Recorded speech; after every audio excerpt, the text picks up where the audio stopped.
Hello. Welcome to day 10 of our yarn adventure down Route 66. So today we'll be talking about a stop that I was at this past summer. I was not at every single one of these. I didn't want to limit it to just where I had been because I've not covered all of Route 66 myself.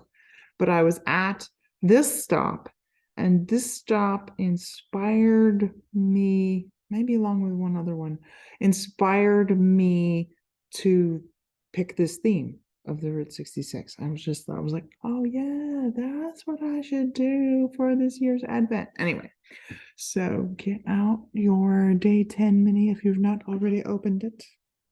Get ready to open it. Here it comes. And ta-da! This is the Petrified Forest National Park in Arizona.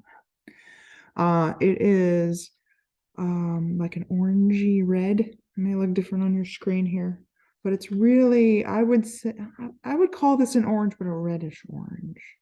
It looks different on my screen just while I'm making the video. And you'll see where it comes from. Of course, the road dirt is still there. But I'll show you where this particular color, why I picked it from the Petrified Forest. This was one of my favorite stops. Although the day we stopped was like super hot, and we were just downing bottles of water, walking around going, "That's really cool. That's really cool. It's really hot. It's really hot out here."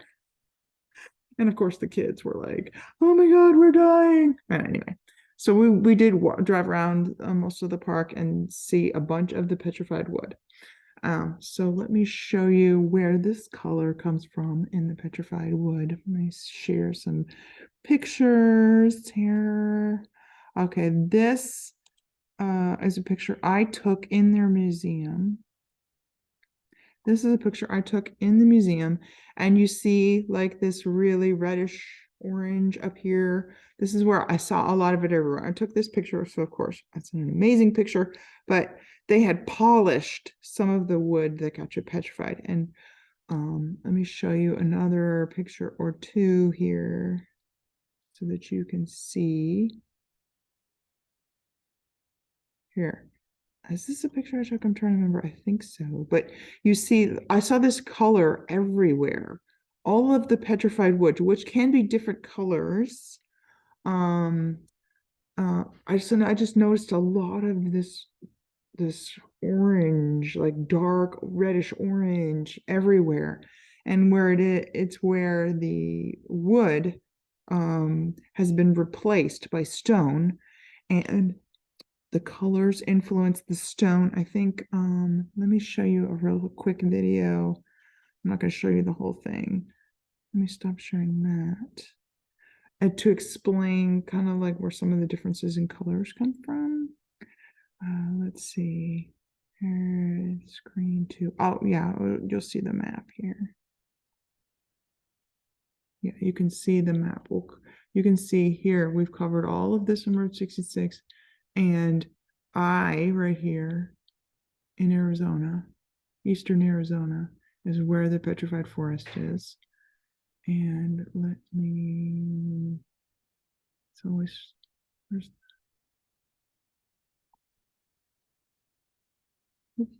okay.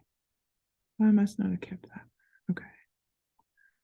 But this iron, this red, this color comes from the iron that gets deposited. So there must be tons of iron when this was all formed. Here, not going to watch this whole video. I'm just going to show you a couple segments. This is from Sidetrack Adventures.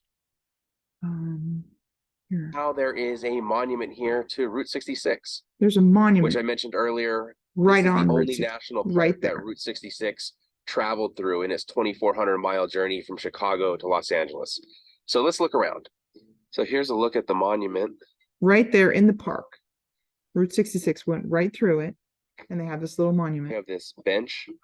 It's kind of a cool bench. I passed, park. I went right through here. We saw this. It says Route 66 on it. And the Route 66 logo here. There's an informational sign. Here's a picture of the Painted Desert Tower. And I mentioned that this tower was here from 1953 until 1958 and was located directly behind us. And right over here, I'm not sure, but you can see where the wall kind of curves around. They have a tower there, but and then he does. I want to show you some of the painted desert that you can see in the northern part of the park here. Let me skip ahead. You can see the shell of that old car there, right where Route 66 passed through. I think his name is Rusty. Yeah. Here's a bit of the Painted Desert and the Painted Desert Inn, which you cannot stay at. During its heyday, the Painted Desert Inn was probably the most well-known destination in the park on Route 66, aside from the Painted Desert itself. An inn had existed on the site since the 1920s when the Stone Tree House, named for its use of petrified wood in the construction, was built. In 1937, the Civilian Conservation Corps began construction of the Painted Desert Inn, which was designed in the Pueblo Revival style by National Park Service architect Lyle E. Bennett. The main building of the new inn was remodeled from the existing Stone Tree House. From 1947 to 1963, when it closed, the inn was operated by the Fred Harvey Company as a Harvey House. There's the Painted Desert. There was talk of demolishing the building in the 1970s, but it was saved due to public outcry. It was declared a National Historic Landmark in 1987. Overnight accommodations haven't been available at the inn since 1947, but you can still look through the windows and get an idea of what the rooms would have been like. These days, the inn is used as a museum, though when this video was filmed, it was closed due to the pandemic. Okay, let me stop sharing that. Okay, because I couldn't go inside the inn either. We drove by and you saw the Painted Desert, which was really cool. And we did a lot of the walking buzz by the logs of petrified wood, and I noticed this color everywhere. I was talking about from the iron, the rusted iron oxide. And so let me share a picture of you with you of the knitting so far. Yeah, here we go. There we go. That's the knitting so far. You can see day 2, 3, 4, 5, 6, 7, 8, 9, and now day 10. Okay. And you can also see I'm just kind of leaving my ends up there. We'll talk about the ends at the end when I get towards the end of the project. And how what you choose to knit and how you choose to knit it up may be determined by whether you want to weave in ends or you like fringe or what. But anyway, we've gone through day 10, and when we get to day 12, I'll be able to show you my completed project. So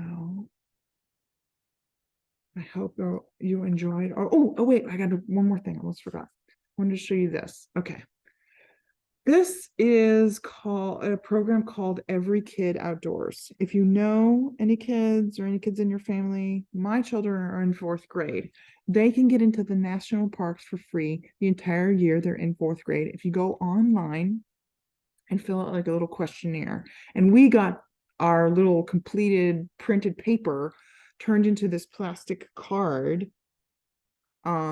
when we went to the petrified forest. Like, he took that and then gave us these little cards, and I have one for each kid, and it covers the entrance fee, makes it free for the whole family. Like, if it charged per car, it saved us at least $60 at the Grand Canyon because we did this beforehand.